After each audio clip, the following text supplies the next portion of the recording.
Untuk informasi lebih lengkap dan berita-berita lainnya yang terkait, klik link di deskripsi di bawah ini. Dan jangan lupa juga subscribe channel YouTube kami. Pastikan Anda juga menginstal aplikasi CNBC Indonesia yang tersedia di App Store dan Play Store.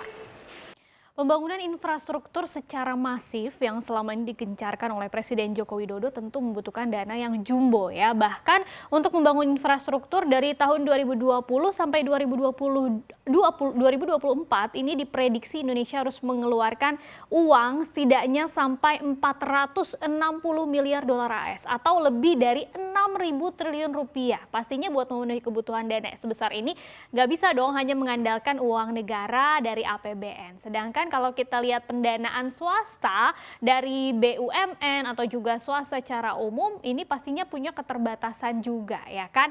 Nah makanya disinilah letak dari peran lembaga pengelola investasi atau Sovereign Wealth Fund (SWF) yang disebut dengan Indonesia Investment Authority atau INA. Dan baru saja terbentuk gitu ya bulan lalu, tapi ternyata INA ini sudah mulai bisa menarik banyak investasi dari berbagai investor global. Dan seperti apa sih sebetulnya peran dari INA ini gitu untuk bisa memenuhi kebutuhan dana infrastruktur dan juga bagaimana skema investasinya serta proyek-proyek apa saja yang nanti akan ditawarkan oleh INA kepada para investor. Kita akan bahas bersama bagaimana SWF RI yang siap ngegas. Kita lihat dulu dari suntikan modal yang sudah diberikan kepada INA. Jadi bulan kemarin, tahun lalu, itu pemerintah sudah memberikan modal, suntikan modal awal kepada Indonesia Investment Authority ini sebesar 15 triliun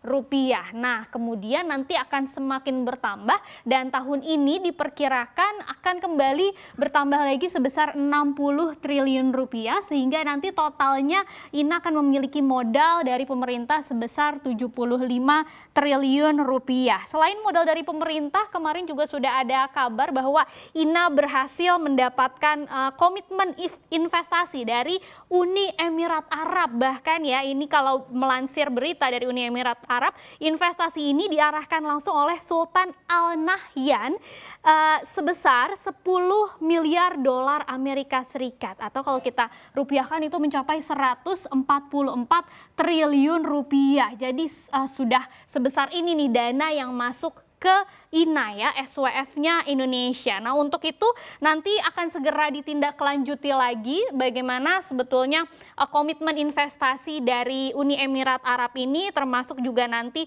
apakah ada aset-aset tertentu yang akan diinvestasikan begitu ya dari Uni Emirat Arab. Kemudian selain UEA ternyata sudah ada juga beberapa perusahaan-perusahaan global lain yang juga berkomitmen atau menyatakan ketertarikannya, minatnya untuk berinvestasi di Indonesia melalui Indonesia Investment Authority atau INA ini. Sebelumnya pemerintah sudah menyebut ada sekitar 50 perusahaan gitu ya yang akan didekati oleh pemerintah untuk menjadi mitra strategis dari INA. Seperti apa sih strateginya pemerintah menarik investasi-investasi dari perusahaan-perusahaan global ini? Jadi nanti itu akan diberikan kepastian. Yang pertama pasti returnnya dong, imbal hasilnya tuh akan seberapa besar sih dari aset-aset yang nanti akan menjadi aset investasi perusahaan-perusahaan global itu. Kemudian nanti juga akan dibarengi dengan edukasi-edukasi tentang resiko apa. Pastikan dalam setiap investasi ada risiko yang harus ditanggung, jadi nanti juga akan dijelaskan risiko investasi yang mungkin terjadi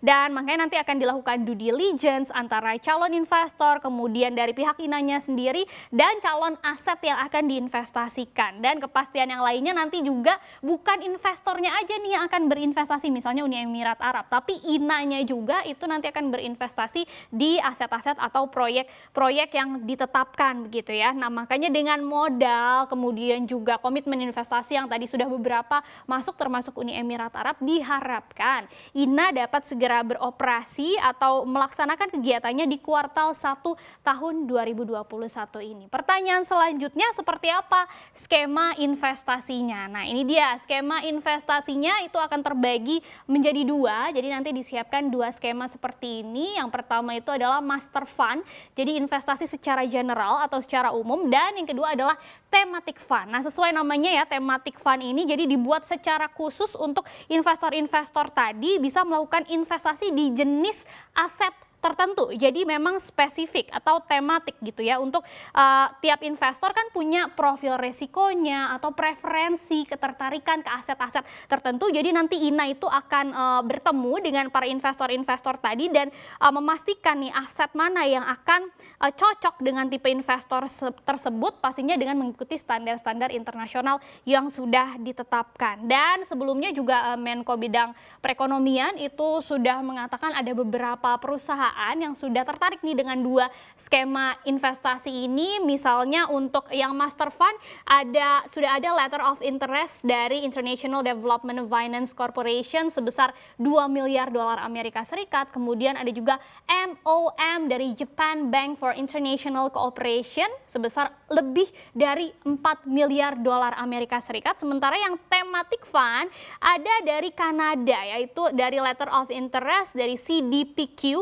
lebih dari 2 miliar dolar Amerika Serikat ini untuk pembangunan jalan tol nantinya. Kemudian ada juga letter of interest dari APG Belanda 1,5 miliar dolar Amerika Serikat dan letter of interest dari Macquarie 300 juta dolar Amerika Serikat. Nah, pertanyaan selanjutnya apa aja nih ya proyek-proyek yang akan ditawarkan INA kepada investor-investor ini dan investor-investor lainnya yang juga sudah menyatakan ketertarikannya. Jadi salah satu sektor yang menjadi prioritas dari INA ini memang adalah sektor infrastruktur. Kenapa? Karena tadi kan pembiayaannya memang kebutuhan dananya sangat besar. Tapi di lain sisi juga sektor infrastruktur ini adalah salah satu sektor yang mempunyai dampak berkelanjutan atau multiplier effect yang bisa dirasakan oleh sektor-sektor lainnya, sektor-sektor turunan dari sektor infrastruktur gitu ya. Makanya salah satunya nanti akan menjadi prioritas adalah infrastruktur, termasuk infrastruktur digital. Nah, ini ada beberapa proyek yang sudah disiapkan gitu untuk bisa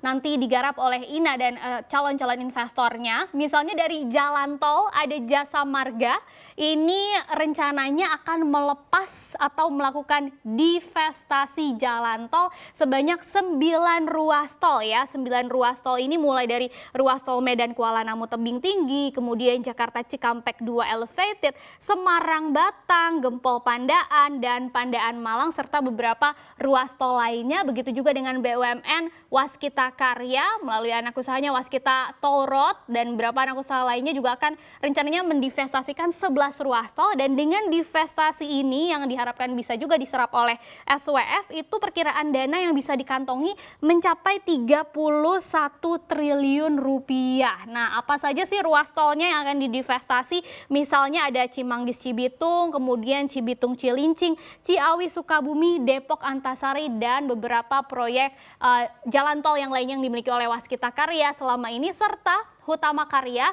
yang juga menggarap tol Trans Sumatera misalnya ya. Nah, rencananya nanti akan ada 2 ruas tol juga yang akan dilepas atau didivestasi sehingga nanti bisa dibeli oleh para investor-investor yang tadi sudah masuk ke SWF gitu ya untuk dikelola lebih lanjut. Nah, selain jalan tol ada juga proyek misalnya pelabuhan, ada 4 pelabuhan seperti Pelabuhan Belawan Medan, Kalibaru Tanjung Priok, kemudian Teluk Lamong, dan Pelabuhan Baru Makassar. Kemudian untuk bandara setidaknya ada 2 nih yang menjadi concern gitu ya, seperti Bandara Internasional Sultan Hasanuddin di Makassar dan Bandara Internasional Soekarno-Hatta. Tapi selain sektor infrastruktur, itu kan untuk tahap awal, kedepannya juga akan ada beberapa sektor lain yang jadi fokus, misalnya sektor logistik, kemudian juga healthcare, termasuk EBT, energi baru terbarukan kan sekarang juga sedang digencar-gencarkan, waste management, sektor consumer juga pastinya, dan teknologi sampai pariwisata. Nah, kita berharap betul-betul rencana-rencana yang tadi